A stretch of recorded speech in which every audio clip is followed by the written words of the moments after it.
नमस्कार, मैं रीना, आप देख रहे हैं विंद भारत। देश के पूर्व प्रधानमंत्री को याद किया। रीवा में कांग्रेसियों ने आज ही के दिन शहादत हुई थी। पूर्व प्रधानमंत्री स्वर्गीय राजीव गांधी की। राजीव गांधी को आधुनिक युग का जनक, देश में कंप्यूटर क्रांति लाने वाले के रूप में याद किया जाता है। राजीव गांधी के समय में देश ने काफ़ी तरक्की की। आर्थिक विकास उस दौर में काफ़ी बेहतर था। आज से ठीक 31 साल पहले 21 मई 1991 के दिन कोयम्बटूर में एक आतंकवादी घटना में जब वह अपनी सभा के बाद जनता से मिल रहे थे, उन्हें बम से उड़ा दिया गया था। तब से आज तक आज ही के दिन पूरा देश उनको याद करता है, उनके बताए रास्ते पर चलने की बात करता है। हमारी टीम ने रीवा की कुछ कांग्रेसियों जो राजीव गांधी की प्रतिमा पर माल्यार्पण करने आए थे, माल्यार्पण के बाद हमने उनसे बात की। आइए आपको सुनाते हैं उन्होंने क्या कुछ कहा। नमस्कार, आप देख रहे हैं विंद भारत। मैं जावेद अंसारी, राजेश विश्वकर्मा के साथ मैं मौजूद हूँ इस समय। जैसा कि आप अपने टीवी स्क्रीन पर देख पा रहे होंगे, देश के पूर्व प्रधानमंत्री राजीव गांधी की यहाँ पर प्रतिमा लगी हुई है। आज उनको इस दुनिया से गए पूरे 31 साल हो गए।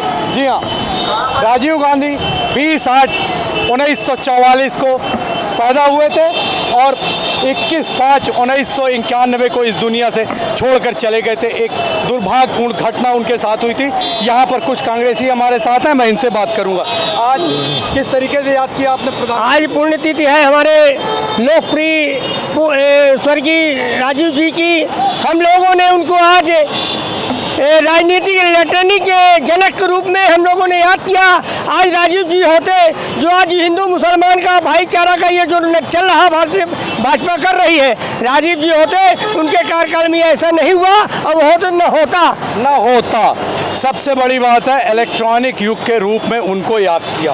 कैसे याद किया? देश के पूर्व प्रधानमंत्री स्वर्गीय राजीव गांधी की आज पुण्यतिथि है, शहादत दिवस है।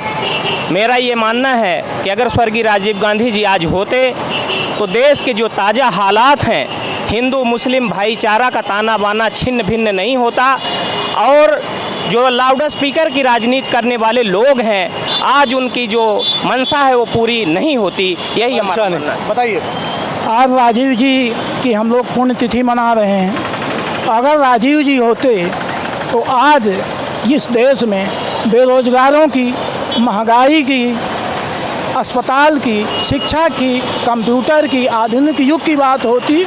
लाउड स्पीकर, सांप्रदायिक ताकतें इस तरह देश में, लाउड स्पीकर की बात नहीं होती, आधुनिक युग की पढ़ाई लिखाई की तमाम तरीके की बातें होती। बताइए।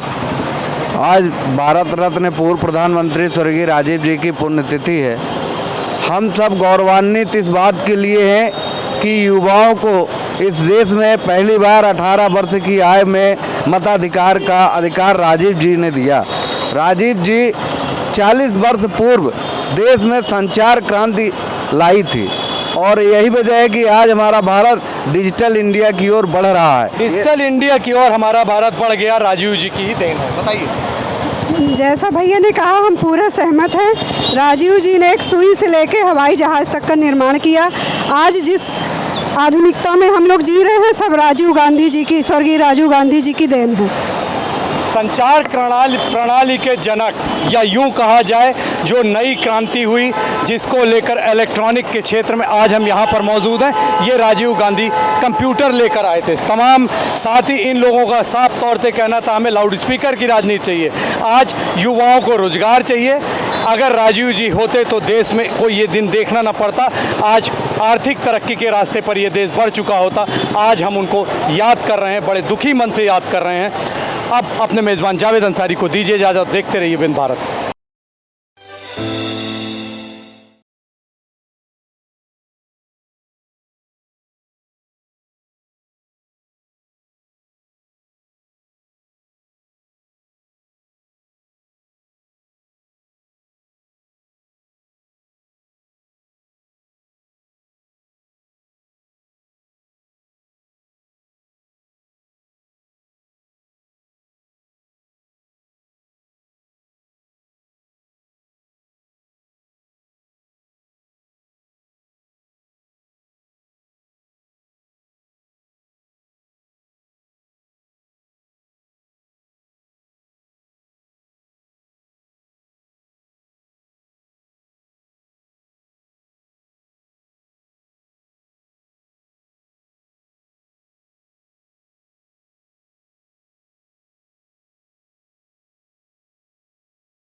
शिवसेना जिला इकाई द्वारा 22/4/2022 की रात्रिकालीन के दौरान ग्राम मजरेटी की कुलदेवी माता मंदिर प्रांगण के अंदर घुसकर हनुमान जी की प्रतिमा एवं माता जी की प्रतिमा के साथ तोड़फोड़ कर धार्मिक आस्था को ठेस पहुंचाने वाले अपराधियों के ऊपर जल्द से जल्द कार्रवाई की मांग कर पुलिस महानिरीक्षक पुलिस अधीक्षक को सौंपा ज्ञापन। इस बीच शिवसेना जिला अध्यक्ष विवेक पांडे ने जानकारी देते हुए बताया कि सीधी मुख्यालय से करीब 15 किलोमीटर दूरी पर कुलदेवी माता का पहाड़ी पर मंदिर है। 22/4/2022 को कुछ अपराधियों द्वारा धार्मिक आस्था को ठेस पहुंचाने के मकसद से माता जी की प्रतिमा व वीर हनुमान जी की प्रतिमा को खंडित किया गया, जिसकी जानकारी पड़ते ही उसी दिन तत्काल मौके पर मैं अपने शिव सैनिकों के साथ पहुंचा एवं प्रशासनिक अमला भी मौजूद रहा। इसके बाद स्वयं मेरे द्वारा ग्रामीण जनों के बताए अनुसार एवं प्रशासनिक शिकायत के आधार पर करीब 3 बजे दोपहर मंदिर प्रांगण के बाहर निकलकर मैं स्वयं अपराधियों की खोजबीन में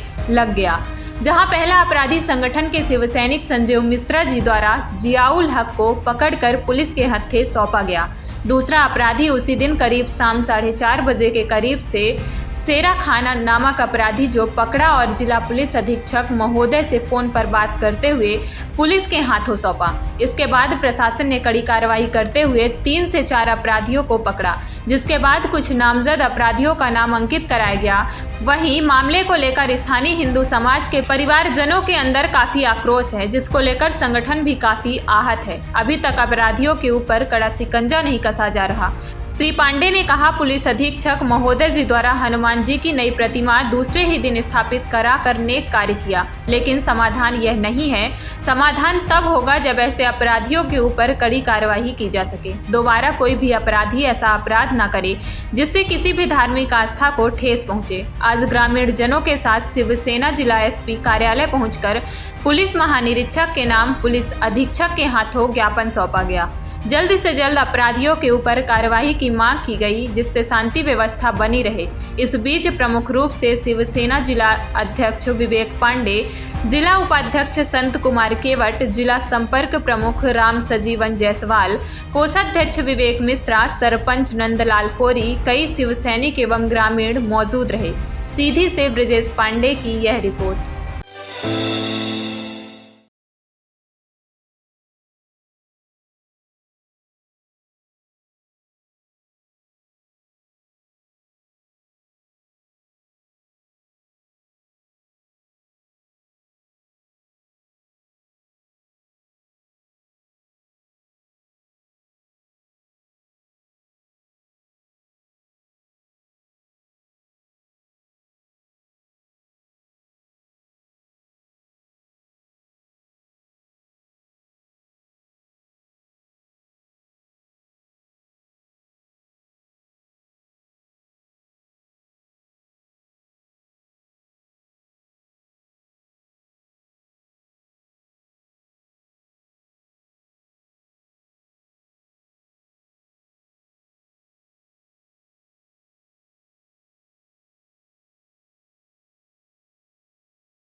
नमस्कार, मैं रीना, आप देख रहे हैं बिंदु भारत।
मैं रीना, आप देख रहे हैं विंध्य भारत।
नमस्कार, आप देख रहे हैं विंध्य भारत और आपके साथ मैं हूं अजिता।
नमस्कार, आप देख रहे हैं विंध्य भारत और आपके साथ मैं हूं अजिता।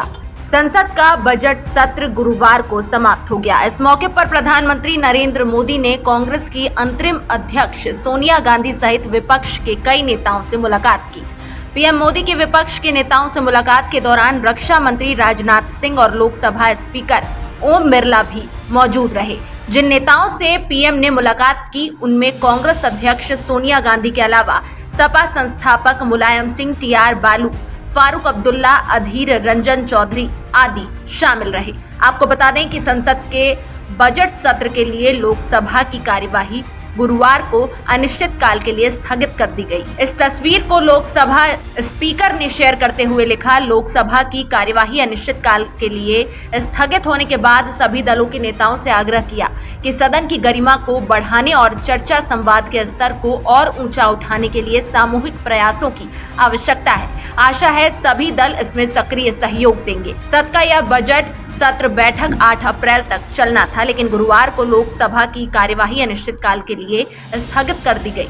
इस सत्र में 27 बैठकें हुई और सदन की कार्य उत्पादकता 129% रही। इसके पहले गुरुवार को सुबह सदन की कार्यवाही प्रारंभ होने पर लोकसभा अध्यक्ष ओम बिरला ने कहा, सत्र के दौरान सदन की बैठकें लगभग 187 घंटे 50 मिनट तक चली और इस दौरान 182 तारांकित प्रश्नों के उत्तर दिए गए।